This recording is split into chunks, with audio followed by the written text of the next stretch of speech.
نقيب الفلاحين بيقول لك الايام الجايه اسعار المواشي هترتفع واسعار اللحوم اللي هي سعرها دلوقتي 450 جنيه هترتفع ليه؟ هو انتوا هتاكلوا المواشي ايه؟ هو انتوا مش بتاكلوهم علف برضه؟ ولا انتوا هتاكلوهم بط ووز وحمام ولا ايه الحكايه؟ وبعدين بيقول لك ان الاسعار هترتفع علشان الموسم بتاع البرسيم احنا داخلين عليه. هو ده مش علف اخضر مزروع في مصر مالي الدنيا؟ يعني المفروض ان انتوا هتوفروا العلف اللي انتوا بتجيبوه من بره اللي بتقولوا بالعمله الصعبه وبتعلوا اللحوم بسببه.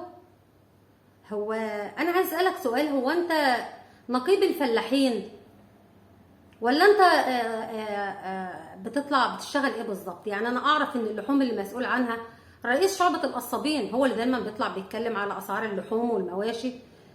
انت بقى نقيب فلاحين، يعني انت اخرك تتكلم في الخضار والفاكهه والبرسيم.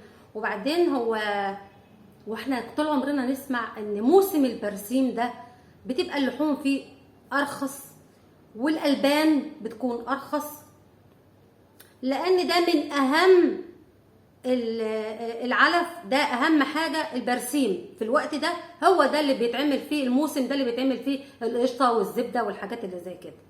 فانت داخل تقول عشان موسم البرسيم هتغليه اللي هو ازاي؟ يعني ده بيتزرع في الارض، مصر بتبقى مزروع فيها كميه كبيره جدا من البرسيم. وبعدين هو انت يعني نقيب، بما انك انت بتقول انك انت نقيب فلاحين، يعني هو احنا ما نعرفش ايه نقيب فلاحين دي؟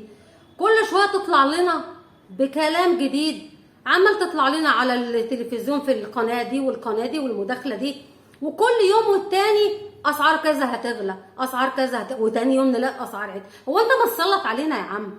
ما تسيبنا في حالنا. احنا كل ما تطلع لنا بطلتك البهيه دي الاسعار بترتفع. يا ريت والنبي ترحمنا من تصريحاتك وطلاتك اللي بقت متكرره، علشان انا مش عارفه بجد الموضوع بقى صعب بجد. يعني اول ما تقول اسعار كذا هترتفع نعرف ان احنا داخلين على ايام مطينه الطين، واخرها كانت الطماطم والبطاطس. يا ريت والنبي ترحمنا بقى بطلاتك وتصريحاتك اللي ما فيش بعد كده بقى، علشان الناس جابت اخرها وخلاص الناس اتخنقت ومبقوش قادرين يعملوا حاجه. خلاص مفيش فلوس تجيب حاجه، لا لحوم ولا فراخ ولا خضار ولا فاكهه، وخلاص اتقفلت على الناس كلها. شكرا.